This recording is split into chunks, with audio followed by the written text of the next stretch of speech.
আসসালামু আলাইকুম ভাইরা, কেমন আছেন? আজকে আপনাদের দেখাবো এসি ওয়াশ করার ভিডিও। আমরা যে কাজে আসছি দেখেন, এই এসিটা হচ্ছে 10 টন ইউনিটটা কীরকম ময়লা হয়ে রয়েছে। সৌদি আরবে প্রচুর ধুলা ওড়ে, মরুভূমির দেশ, তো প্রচুর ধুলার কারণে এখানে দেখেন কি পরিমাণ এখানে এসির মধ্যে ধুলা। তো আমরা এই এসি আজকে ওয়াশ করব। তো আপনাদের আজকের যে ভিডিও দেখাবো সেটা হচ্ছে এসি ওয়াশ। তো দেখতে থাকেন কি পরিমাণ ধুলাই প্রেশার পাম্প দিয়ে এইটারে আমরা আজকে ওয়াশ করতেছি। এটা হচ্ছে 10 টনের একটা প্যাকেজ ইউনিট। এটা ছাদের উপরে থাকে, এটার ইনডোর আউটডোর টোটাল কমপ্লিট ছাদের উপরে। তো এটা আমরা আজকে ক্লিন করব, আপনারা দেখতে থাকেন কিভাবে ক্লিন করে।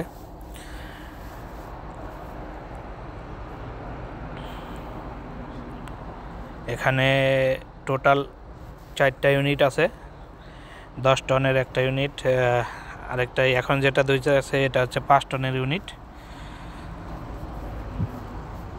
তো প্রেশার পাম্প দিয়ে আমরা এসি ধোয়ার পরে একদম ক্লিয়ার, কত সুন্দর ক্লিন হয়ে গেছে।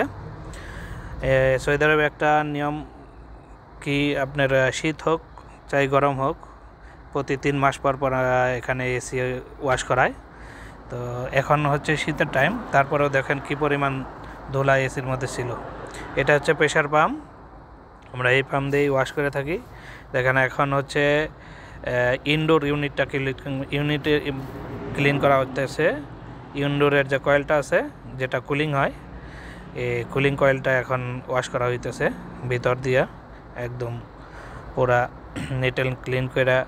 এটা সুন্দর করে ক্লিন করলে এটা হাওয়াটাও এসির অনেক সুন্দর আসে, আর কোনো ব্যাড স্মেল থাকে না। ঠিক আছে, তো দেখতে থাকেন আমাদের আজকের কাজের ভিডিও। প্রতিনিয়ত আমরা বিভিন্ন ধরনের কাজ করে থাকি, আপনাদের অবশ্যই দেখাবো। এটা হচ্ছে এসির ফিল্টার, যেখানে নিচে থেকে হাওয়া আসার, একদম নিচে হাওয়া যাওয়ার যে ফিল্টারগুলি আছে, এই ফিল্টারগুলি দেখানো হইল। এখন দেখেন কম্প্রেসার সাইডটায় ওয়াশ করা হবে। প্রচুর পরিমাণ ধুলা ওর, এটা তো এই দেশে প্রচুর পরিমাণ ধুলার কারণে দেখেন কি পরিমাণ ময়লা হয়ে রয়েছে। মাত্র 3 মাস আগে এই এসিটা আমরা ওয়াশ করেছিলাম, 3 মাসের মধ্যে দেখেন কি পরিমাণ ধুলা। তো এ দেশে প্রতি 3 মাস পর পর এসি ওয়াশ করে। তো আপনাদের বাসায় যদি এসি থাকে অবশ্যই আপনারা প্রতি 3 মাস পর পর, নাই তো 6 মাস পর পর ওয়াশ করাইবেন, তাহলে আপনার এত টাকার সম্পদের জিনিস অবশ্যই এটা সুন্দর থাকবে, আর কোনো প্রবলেম হবে না ইনশাল্লাহ। তো দেখেন আমরা এই ফিল্টারগুলো দিয়ে দিচ্ছি। ইনডোর ইউনিট ধুইলাম, ফিল্টার ধুইলাম, এরপরে কম্প্রেসার সাইড ধুইলাম। এখানে যে আউটডোর সাইড, যে হিটিং সাইড, এটা ধোয়ার পরে একদম নিট অ্যান্ড ক্লিন আসবে, সেটা আপনারা দেখতে পারবেন। আর এসি যত সুন্দর করে ধুইবেন, এসির কম্প্রেসারের উপরে, আউটডোর ইউনিট ধোয়ার কারণে কম্প্রেসারের উপরে লোড অনেক কম পড়ে। তো বন্ধুরা, আমাদের ভিডিও যদি ভালো লেগে থাকে তাহলে অবশ্যই ফেসবুক চ্যানেল থেকে দেখলে ফলো করে দেবেন, আর ইউটিউব চ্যানেল থেকে যদি আপনারা দেখে থাকেন তাহলে সাবস্ক্রাইব করে দিবেন, আমরা যেন আরও অনেক কাজের ভিডিও আপনাদের দেখাইতে পারি। এটা হচ্ছে ছোট স্প্লিট ইউনিট। এটা স্প্লিট এসি থাকে ছাদে আর ইনডোর ভিতরে থাকে। তো আমরা আউটডোর ইউনিটটা ধুইতেছি, পরে ইনডোর ইউনিটের ফিল্টার ওয়াশ করব।